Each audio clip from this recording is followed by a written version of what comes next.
दैनिक श्री के वचनामृत बोल नंबर 122 और 123 तारीख 1/3/2000 श्री देवचंद भाई।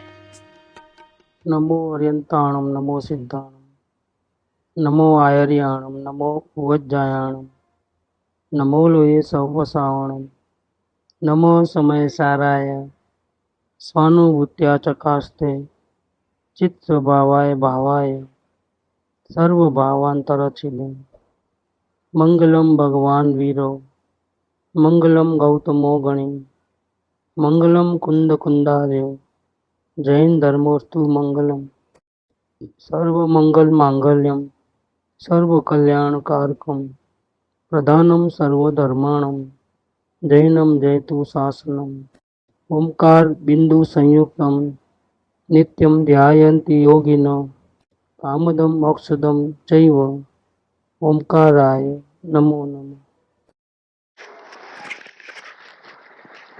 તું આત્મામાં જા. પૂજ્ય બેન શ્રી કે 122. તું આત્મામાં જા તો તારું અથડાવું મટી જશે. જેને આત્મામાં જવું છે તે આત્માનો આધાર લે. તું આત્મામાં જા तो तारू અથડાવું मटी जैसे। अनंत काल से जीव भटकता है, शांति के लिए प्रयत्न करता है, उधर जाता है इधर जाता है, अपेक्षाएं रखता है कई प्रकार की संयोगों की, लेकिन कहीं भी शरण मिलती नहीं है संसार के अंदर। तो वहां से वापिस आता है दूसरे का शरण लेता है, वहां से वापिस आता है, ऐसा करते करते करते धर्म के स्थान पे आता है तो गुरु का शरण, सत्संग का शरण, वो आधार लेता है। इस प्रकार से तो गुरु भी शरण नहीं देते हैं। गुरु बताते हैं कि तेरा आत्मा ही तुझे शरण है और वहां जाएगा तो शरण मिलेगा, तो शांति मिलेगी। आत्मा में आत्मा का शरण लेने के पहले सदगुरु का शरण सत्संग में जीव आता है भले, लेकिन वो शरण दे नहीं सकते, वो रास्ता बता सकते हैं। पूरी दुनिया में अपने आत्मा के अलावा और कोई शरण नहीं है, शांति नहीं दे सकता है।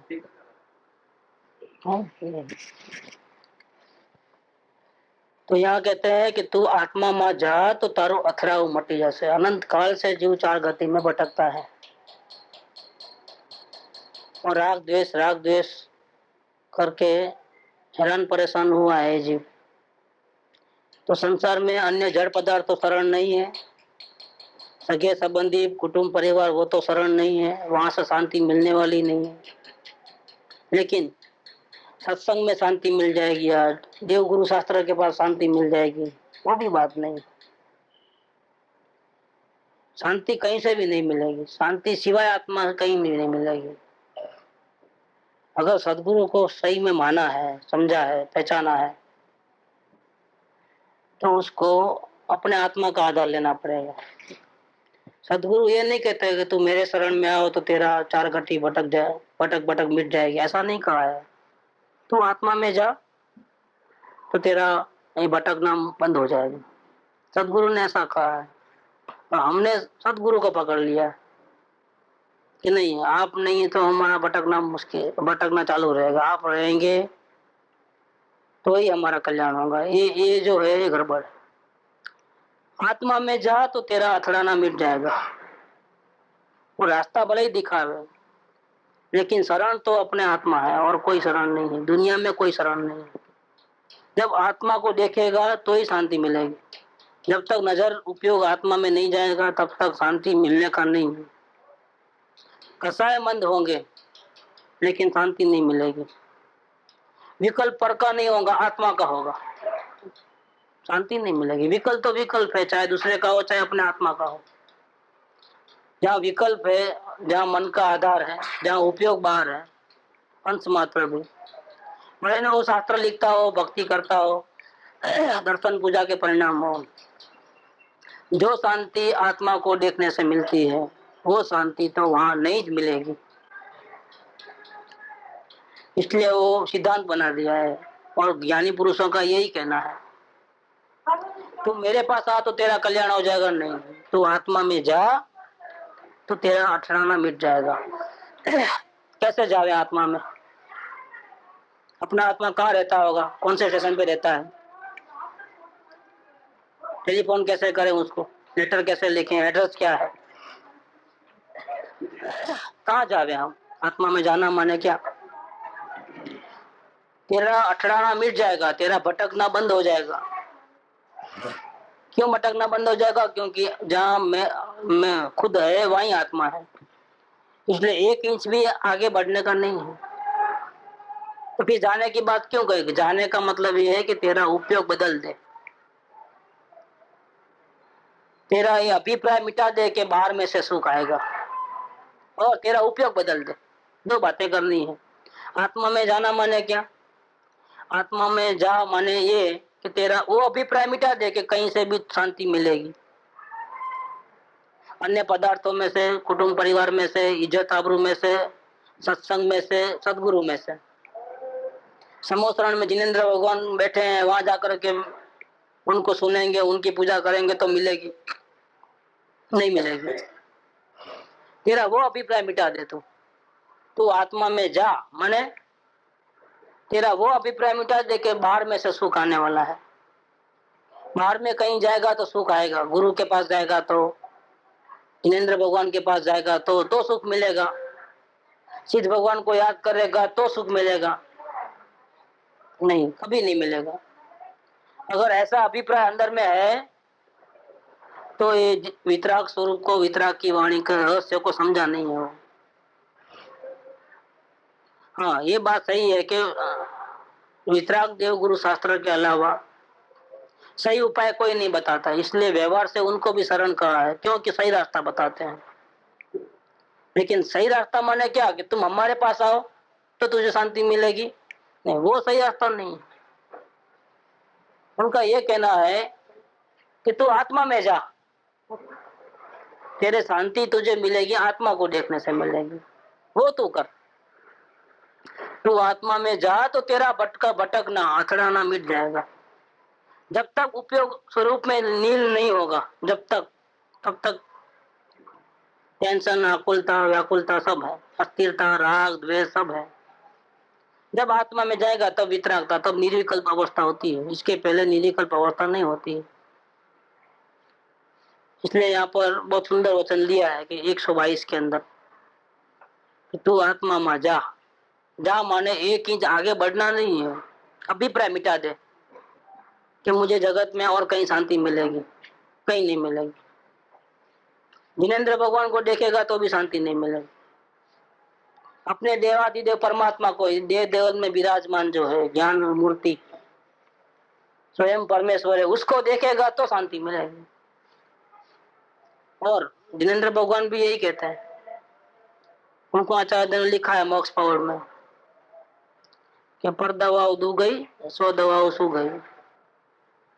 स्व दवाओं सू गई मतलब स्व में उपयोग लगाएगा तो सू गई मतलब सुगति मिलेगी, मतलब सिद्ध गति मिलेगी।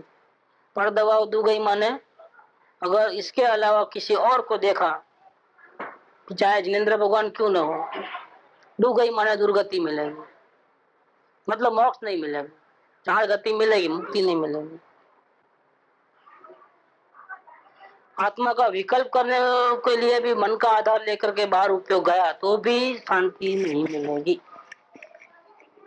ज्ञान उपयोग के द्वारा परमात्मा विराजमान है, वहां 5 इंद्रिय और मन के आधार बिना अपने वर्तमान ज्ञान के उपयोग में लक्ष्य बदल देना, उपयोग में परमात्मा को बिठाना, वहां अहमत्व करना, वहां अपनापन करना, और उपयोग बदल जावे उसकी फिक्र भी छोड़ देना कि बाहर से अंदर आवे, इतना भी पंचायती नहीं रखना,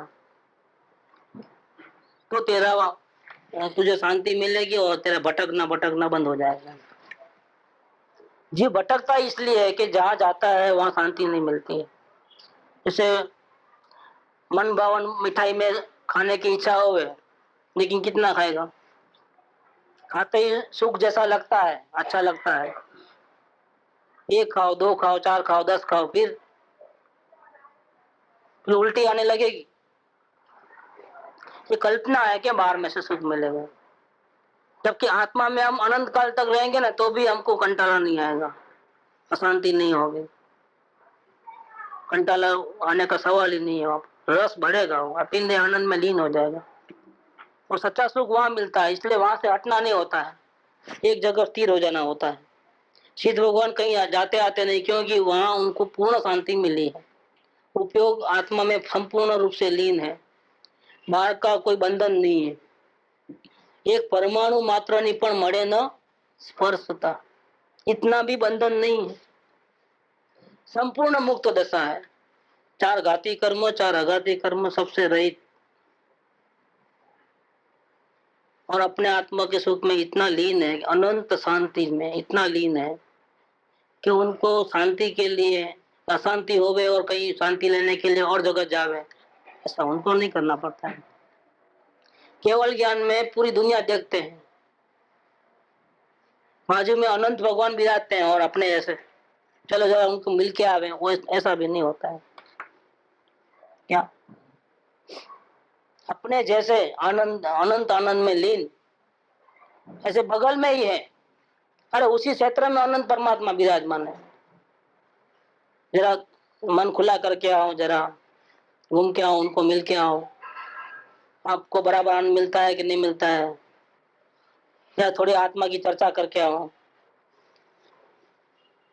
इतने लीन हो गए, इतना लीन हो गए हैं, आनंद सरोवर में, आनंद समुद्र में इतना लीन हो गए हैं कि एक इंच आगे बढ़ने का ही नहीं है, बाहर उपयोग लगाने का ही नहीं है। सारी दुनिया में ऐसा कोई जगह नहीं देखी उन्होंने, चिद परमात्मा ने, कि जिसको देखते रहे और बाकी सबको भूल जावे, नहीं होता है। ठीक है, सारी दुनिया को केवल ज्ञान में, लेकिन लीनता उपयोग कहाँ टिकाया है? उपयोग तो अपने आत्मा में ही टिका जाए, क्योंकि ये पूरे वर्ल्ड में अपने ऐसा कोई चीज नहीं है। वहां वो जीव नहीं गया अनंत काल से, उसको नहीं देखा, इसलिए कहते हैं कि तू वहां जा, तुझे और किसी का आधार लेने की जरूरत नहीं पड़ेगी, कहीं इधर से उधर, इधर से उधर जाने की जरूरत नहीं पड़ेगी। परमानेंट सॉल्यूशन है, परमानेंट सॉल्यूशन। दुख उत्पन्न ही नहीं होगा ना, अंश मात्र भी दुख उत्पन्न नहीं होगा। तू आत्मा में जा तो तारू અથડાવું મટી જશે। ये आत्मा अप्पा से परमात्मा, आत्मा परमात्मा है, परमात्मा की शरण में जो जाता है उसको तकलीफ कभी भी नहीं आती है जिंदगी में, वो दुखी होता ही नहीं है, परम सुखी होता है। ये बात उन्होंने कही। अब कहते हैं कि अब ये बात सुनने के बाद चार गति से भटकना जिसको बंद करना है, परम शांति चाहिए ईमानदारी से, और ये वचन सुनता है कि तू आत्मा में जा तो तेरा भटकना बंद हो जाएगा। ये सुनते ही जिसको आत्मा में जाने की भावना हुई हो, जिसको अंदर में तैयारी हो चुकी हो, अपने आप को बहुत दुखी महसूस करता हो, चारों ओर से जैसा कोई आधार नहीं है, निराधार हो गए हैं, वहां गया, वहां गया, वहां गया, वहां गया, पूछा, उसको पूछा, इसको पूछा, और किसी ने हेल्प नहीं की। अब एक आदमी ऐसा मिला था, बहुत बड़ी उम्र का, 72 साल का, प्राइवेट मीटिंग रखा 2 मिनट 5 मिनट, क्या बोला, लाखों करोड़ों कमाया, अब जो मैं खेला बिजनेस के अंदर, और वक्त पे रिश्तेदारों को इसको इसको हेल्प भी किया फुल। किसी का दुख, सबका दुख मैंने लिया है, किसी को दिया नहीं है, लेकिन न जाने कर्म का कैसा खेल है कि आज मेरे को इतनी तकलीफ है कि पूछो नहीं, रहने का मकान नहीं है, इस नसीब ने पलटा खाया पूरा, करके मकान तक बेचना पड़ा, दागीने, मकान, वो ये फूटी कोड़ी नहीं है अभी हाथ में, 72 साल की उम्र, नहीं है तो नहीं है, लेकिन 1 करोड़ का कर्जा, कितना, 1 करोड़ का। रोने लगा मेरे सामने ये बुढ़ा, बोला मैं यहाँ आश्रम में आया हूँ, फ्री में खाना मिलता है इसलिए,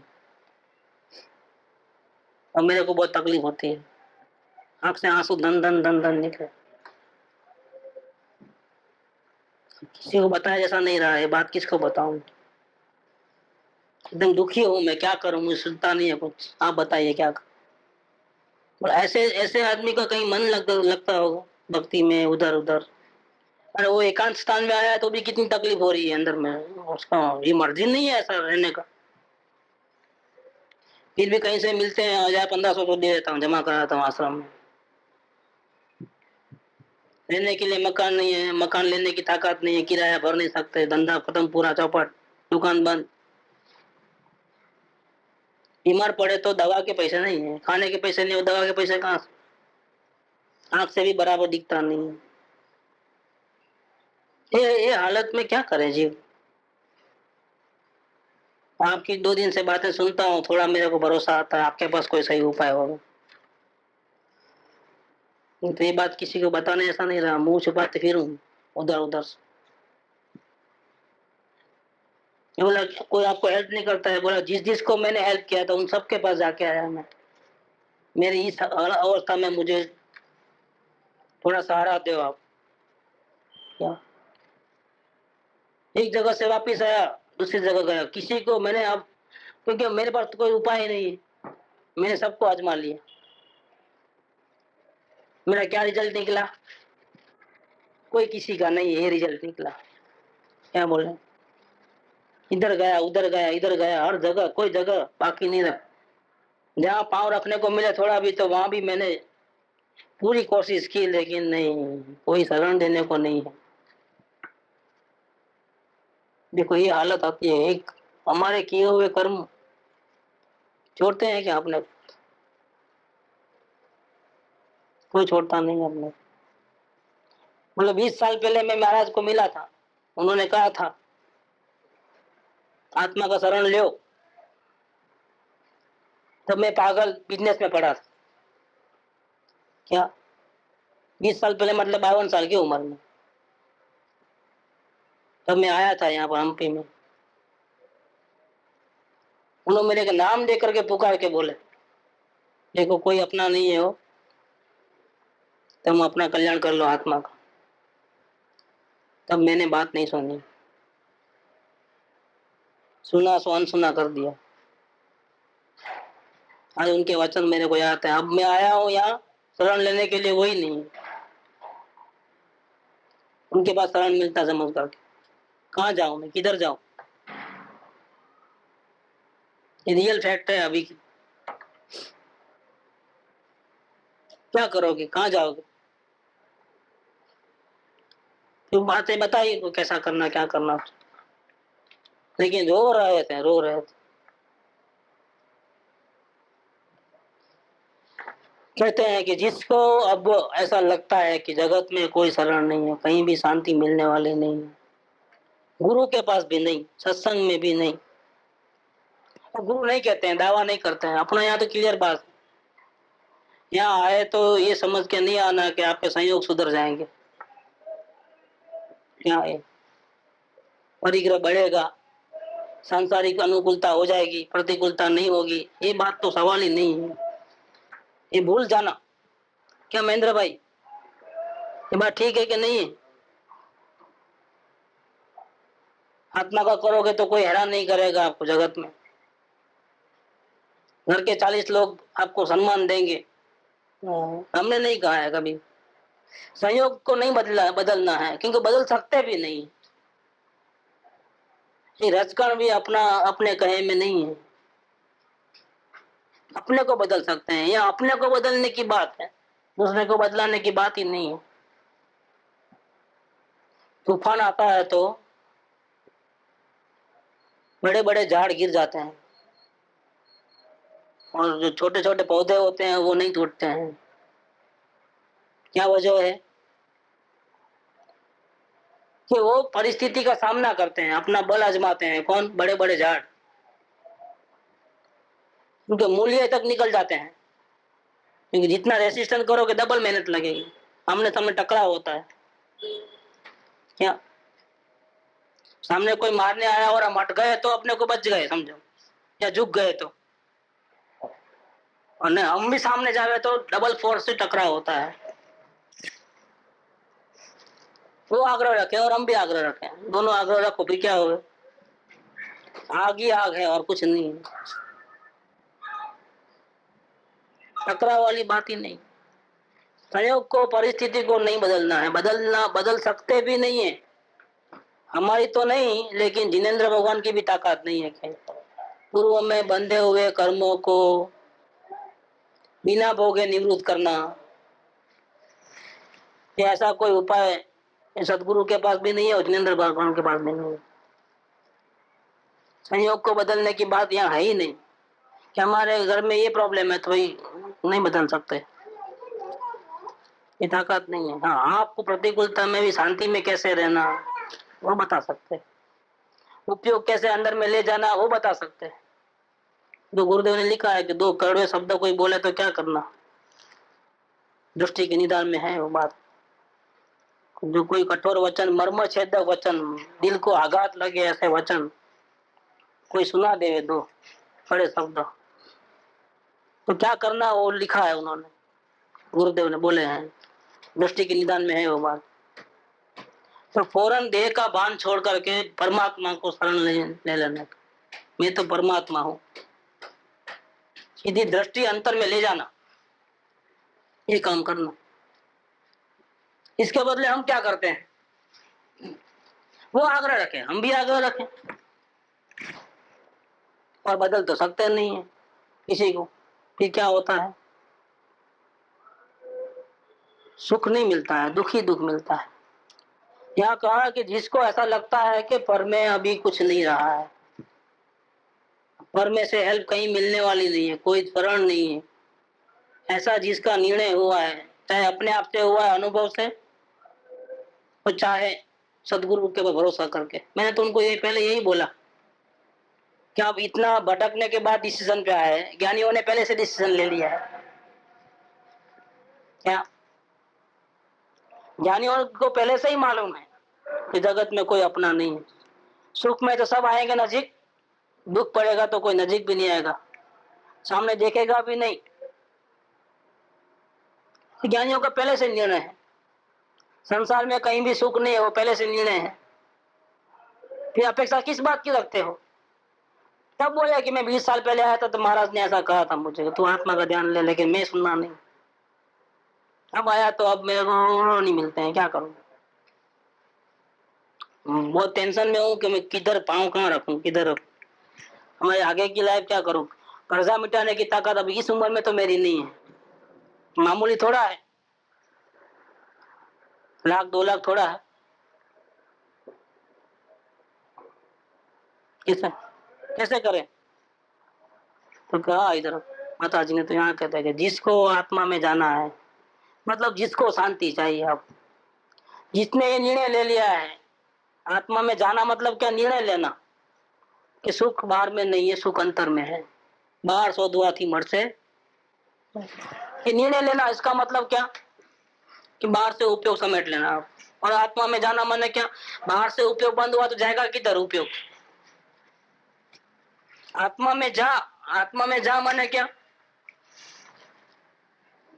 कहीं भी तेरा उपयोग बाहर नहीं रहना चाहिए। उपयोग बाहर जाता क्यों है कि वहां से कुछ सुख आएगा, ऐसा अंश मात्र में भी, जाने अनजाने में भी, बुद्धि पूर्वक हो या अबुद्धि पूर्वक हो, ऐसा कुछ निर्णय हमारा है गलत, जिसके कारण से उपयोग बाहर जाता है। और पूरा निर्णय बदल देना, आत्मा के सिवा कहीं सुख नहीं है। नहीं देखा हो तो गुरु ज्ञानी पुरुषों के वचन पे विश्वास रखना, वितराग पुरुषों के ऊपर, उनको कुछ नहीं चाहिए तुम्हारे पास, तो सिर्फ करुणा करके तुमको कह रहे हैं, सही रास्ता बता रहे हैं, उसके ऊपर विश्वास कर लेना और अपने अनुभव को टटोल लेना। कहाँ तुमको शरण मिली, कौन अपना है, कौन अपनी बात मानता है। शरीर भी अपना नहीं है और किसकी बात अपना करोगे, वो भी अपने अनुकूल नहीं चलता है, इच्छा के अधीन नहीं है। अन्य पदार्थ कहाँ से चलेंगे। सारे आधार को छोड़ करके, थक हार के निराश होकर निराश जग भर के अब सिद्ध शरण में मैं आया। सारे ओर से निराश हो गया। जड़ पर झुक झुक जाता चेतन, की मार्दव की खंडित काया। तो बिल्कुल थक गया, निराश निराश होकर के जब ये डिसीजन पे आया कि मुझे शरण है और कोई शरण नहीं है, ऐसा करके डिसीजन लेकर के उपयोग को चारों ओर से समेट लिया। ऐसा जिसको डिसीजन लिया है तो समेटना ही पड़ता है उपयोग। ये कौन है अपना? बिना प्रयोजन मतलब क्या? अगर वहां सुख नहीं मिलता है तो बिना प्रयोजन क्यों था उपयोग के द्वारा उसके कांटेक्ट में रहे? बाहर से साथ तो नहीं छोड़ सकते, लेकिन उपयोग का साथ तो छोड़ सकते हैं ना। जिसके साथ रहना है वहां से सुख नहीं मिलता है, लेकिन कर्म तो उनके साथ ही रखेगा, सजा देगा अपने। उनके साथ नहीं रहना है, लेकिन नहीं आपको रहना पड़ेगा। क्यों? कॉन्ट्रैक्ट आपने साइन किया है कर्म बांधते वक्त, अब उनके साथ ही रहना पड़ेगा, दुश्मन के साथ ही रहना पड़ेगा। बोलो क्या करोगे? उसको तो नहीं मिटा सकते, लेकिन आप आपका उपयोग आपके साथ है। वहां रह करके भी उपयोग कहाँ रखना? आत्मा में रखना कि बाहर रखना और राग द्वेष करना, वो अपने हाथ में है। बाहर रखो, राग द्वेष करो, दुखी हो, और वहीं प्रतिकूल संयोगों में भी उपयोग अपने आत्मा में रखो और सुखी हो जाओ। संयोग क्या करेंगे? बुखार आ जाएगा, कैंसर हो जाएगा, एड्स हो जाएगा, जेल में अंधेरी पड़ी डाल देंगे।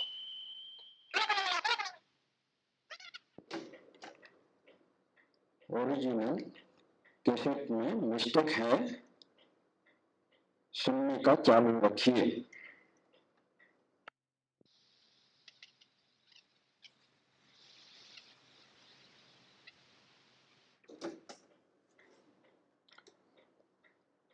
ओरिजिनल कैसेट में मिस्टेक है,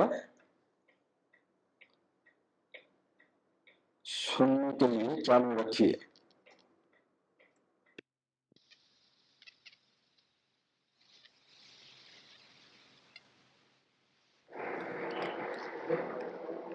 आत्मा का आधार लेना माने करना नहीं करना से हट जाना, और करने नहीं करने से हट जाना, उसका नाम आत्मा का आधार लेना। कुछ भी हेरा फेरी करना है, परिणाम को बदलाना है, संयोग को बदलाना है, वो भाव छोड़ देना और मैं परमात्मा हूं ऐसा करके द्रव्य का लक्ष्य कर देना, उसका नाम आत्मा का आधार लेना है। मुंह से वैराग्य की बात बोले, त्याग कर ले, खाना पीना छोड़ देवे, क्या वो आत्मा का आधार लेना नहीं है? घर बार छोड़ करके भाग जाना, कहाँ कहाँ जाओगे? किधर जाओगे? कौन सा रण है? ये आत्मा का आधार नहीं। आत्मा का आधार लेना माने उपयोग पलटा करके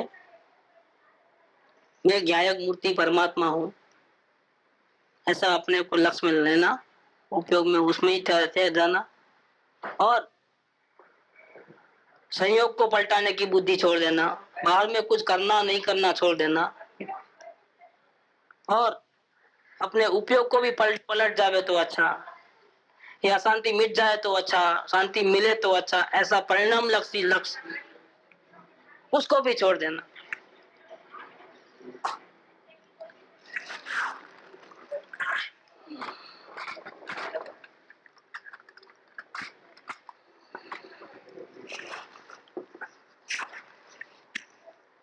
टोटल उपयोग बाहर से हटा देना, पूरा संयोग पे नहीं, और अंदर में राग देश के भावों के ऊपर भी नहीं, और अपने परिणाम शांतमय हो जाए, शांति मिले ऐसी अपेक्षा भी नहीं। टोटल परिणाम की रुचि छोड़ देना और द्रव्य के ऊपर जाना, मैं ऐसा परमात्मा हूँ, बस इसका नाम आत्मा का आधार। तो आत्मा के दर्शन होंगे तो शांति मिलेगी। जब तक परिणाम को पलटाने की बात भी है, संयोग तो क्या पलटाओगे, परिणाम को ही जब पलटाना है, ऐसा है, आत्मा का आधार नहीं है वो। इतना इसमें एक लाइन है, दो लाइन बहुत बड़ा है, इसके अंदर मूल बात पड़ी है। 108 भी इसमें है, तू आत्मा में जा तो तारू अठड़ाऊ मटी जैसे। જેને આત્મામાં જવું છે તે આત્માનો આધાર ले। दो वचन में तो पूरा 12 अंक का सार इसमें भर दिया पूरा कि क्या करना शांति के लिए, किधर जाना, किसके शरण में जाना, पूरी बातें आ गई। इन शॉर्ट पूरी बातें आ गई इसके अंदर। पर थीकस पूछे ते आत्मा नो आधार ले, उस पे भरोसा रख कर के ज्ञाता दृष्टा हो जाए, परिणाम को भी पलटाने की पंचायत में न पड़े, परिणाम पर से लक्ष्य उठा देवे, बिल्कुल सहयोग पे से भी उठा देवे, रागद्वेष के भाव में से भी उठा देवे, और मात्र परिणाम जो भी है उस पर से सब में से लक्ष्य उठा देवे। और मैं अंदर में भगवान हूं, मुंह सहज गायक मूर्ति छू, ऐसी चैतन्य भावना, ऐसा लडन, ऐसा गोलन, ऐसा स्मरण, ऐसा चिंतन, ऐसा मनन और ऐसी स्थिर परिणति करने से संसार रोग का नाश होता है। बस ये भावना में आ जाना, बस फिर काम हो जाता है। गारंटेड शांति है, गारंटेड, अशांति होने का कोई सवाल ही नहीं। सदगुरु ने आपको ये बोला है, सदगुरु की आज्ञा ऐसी है, अगर आप उसमें गड़बड़ किए हो तो आप सदगुरु के वचन को सुने नहीं हो, तभी दुखी हुए हैं, बाकी दुखी होने का कोई सवाल ही नहीं। ये मार्ग मिल जावे, ऐसे वितरागी ज्ञानी पुरुषों को बोध मिल जावे और आप दुखी रहते हो, किसकी गलती है? जैसा बोलते हैं ऐसा आप करते नहीं हो। आप कुछ अपने चलाना चाहते हो, भाई तेरी चलाना है तो तेरी बुद्धि से तो कोई चलता नहीं है, एक रचकण भी नहीं चलता है, तू क्या चलाएगा किसी को? तेरा कंट्रोल तो किसी पे भी नहीं है, तेरे परिणाम पे तेरा कंट्रोल नहीं है। जब चाहे तब निर्विकल्प हो सकते हो क्या? नहीं हो सकता। तेरे परिणाम पे तेरा कंट्रोल नहीं है तो दुनिया वाले तेरे कंट्रोल में कैसे रहेंगे? अच्छा लगे ना लगे, पूर्व कर्म बांधे थे हंसते हंसते तो क्या करेंगे? बिल्कुल अच्छा नहीं लगता है, लेकिन क्या करें, रहना पड़ेगा, क्योंकि संयोग को पलटा दिया जा सकता नहीं, और संयोग दुखी करते भी नहीं। ऐसे संयोग में भी पलटी मार करके, उपयोग का ही खेल है पूरा, पलटी मार करके तुम तेरे आत्मा के शरण में रह सकते हो। बाजी अभी भी तेरे हाथ में है, बाजी किसी के हाथ में है ही नहीं, सुख दुख सब तेरे हाथ में है, दूसरों के हाथ में है ही नहीं ना। ये समझ में आ जाए तो बहुत बड़ी बात है इसके अंदर। फिर सिखाना नहीं पड़ता है कि व्यवहार कैसे करना, कैसे रहना, कैसे नहीं रहना, जगत के साथ कैसे बर्ताव करना, इतनी बात सीख गया तो पूरी बात आ गई इसके अंदर। और जिसने परमात्मा को पकड़ लिया है नजर के अंदर, उसको व्यवहार कैसे करना वो सिखाना नहीं पड़ता है, क्योंकि जहाँ निश्चय है वहां व्यवहार तो होता ही है, अविनाभावी है। अगर व्यवहार नहीं है तो निश्चय भी नहीं, व्यवहार में गलती है तो निश्चय नहीं है, फिर आप कच्चे हो, फिर आपने शिक्षा बराबर ली नहीं, आत्मा का आधार लिया नहीं, तभी तो दुखी होते हो, तो क्या को दुखी होते। परमात्मा के दर्शन होने के बाद अब मैं क्या करूं, ये सवाल हमेशा के लिए डिक्शनरी में से निकल जाता, मान अपमान सब निकल जाता है, सब निकल जाता है। अगर फिर भी रहते हैं तो हमने परमात्मा के दर्शन नहीं किए, ये समझ चलना है। वितराग का मार्ग है, कोई जैसा वैसा मार्ग नहीं। अनंत तीर्थंकर जिस मार्ग पे चले, बड़े बड़े चक्रवर्ती अनंत अनंत ज्ञानी जिस मार्ग पे चले, वो मार्ग पे हमको चलना है। एक जैसे वैसा का काम नहीं है। अगर परमात्मा मिल गया तो अब ऐसी परिस्थिति आई, मैं क्या करूं, ऐसी परिस्थिति बदल गई अचानक, मैं क्या करूं, ये सवाल उसको नहीं होता है, क्योंकि जिसने आत्मा में मिला है उसको पूरा ज्ञान है। अब सुख कैसे होता है, दुख कैसे होता है, कैसे करना कैसा नहीं करना, विवेक कैसे रखना, सब मालूम है उसको, तो आत्मा मिला है, नहीं तो आत्मा मिला ही नहीं है।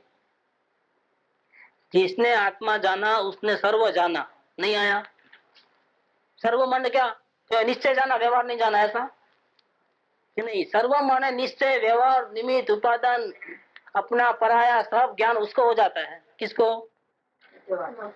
जिसने आत्मा को जाना, उसको पूछना ही नहीं पड़ता है कि मुझे अब क्या करना है, अब ऐसी परिस्थिति में मुझे कैसे रहना, वो पूछना नहीं पड़ता है। ये तो माता जी के वतन मत तो तारीफ करने, तारीफ क्या तारीफ करें। देखो उसके पहले वाले बोल में, कल वाले बोल में भी आ कोई महिमावंत वस्तु तने बतावी है, तू अंदर ઊંડો ઉતરીને જો असली तत्व ने ओळख, तारू दुख तड़से तू परम सुखी थे। 122 में भी वही, 122 में भी वही, अरे 120 में भी वही, तेना आश्रय रमता साची शांति प्रगटे है। देखो 119 में भी वही है, 118 में भी वही, शुद्धात्मा नु ध्यान करे तेने शुद्धता मळे। 116 में भी वही है, गमे तेवा संयोग में आत्मा पोतानी शांति प्रकट करी सके। नहीं क्या बात करें, ये वचन एक एक क्या है, लेकिन सुनना एक बात है और अंदर में उतारना ये दूसरी बात है। तकलीफ किस बात की है, बाकी तो जगत में ऐसा ही है। मुनियात को आत्मा, जो ज्ञानी पुरुषों को आत्मा तो दिख गया है, अंदर में स्थिरता भी है। मुनि तो बाद में बनते हैं, पहले अंदर में गृहस्थ अवस्था में इतनी ताकत हो तब मुनि बनते हैं। महल में इतना उपयोग अंदर में रहता है जितना मुनि को जंगल में रहता है। इतना महल में रहते हुए इतना उपयोग अंदर में जम जाता है, तब उनको मालूम पड़ता है कि अब मैं जंगल में रह सकूंगा बिना किसी के सहारे। तो पहले स्ट्राइक, पहला शॉट तो यहाँ लगाते हैं, संयोगों में लगाते हैं। जब इतना भरोसा आ जाता है कि अब जंगल में जाऊंगा तो भी चाहे जितनी तकलीफ होगी तो भी मुझे किसी की परवाह नहीं होगी, इतना अपने को टेस्ट कर लिया है, घर में रहते रहते इतनी साधना बढ़ा ली है, तब छोड़ देते हैं। जगत का व्यवहार अपने को पसंद नहीं आता है, हम नहीं, जगत के रूल्स के हिसाब से हम नहीं चल सकते हैं। क्यों? कि हमको परमात्मा मिला है। लेकिन मजबूरी भी चीज है ना, जब अपने में इतनी ताकत आ जावे, मुनि जैसी स्थिरता आ जावे, चले जाना जंगल में अकेले, कोई रूल्स रेगुलेशन नहीं, भी न कुटुंब के रूल्स आपको लगेंगे, न समाज के लगेंगे, न दुनियादारी के, न इनकम टैक्स, न सेल टैक्स, कुछ भी नहीं, न बड़ा छोटे का मान सम्मान रखने का, कुछ नहीं रहेगा, फिर कोई व्यवहार नहीं रहेगा। मुनियात को किसी का व्यवहार नहीं है, निरालंबन है, बिल्कुल किसी के भी हेल्प की जरूरत नहीं है, बिल्कुल बिना किसी के आधार से रहते हैं।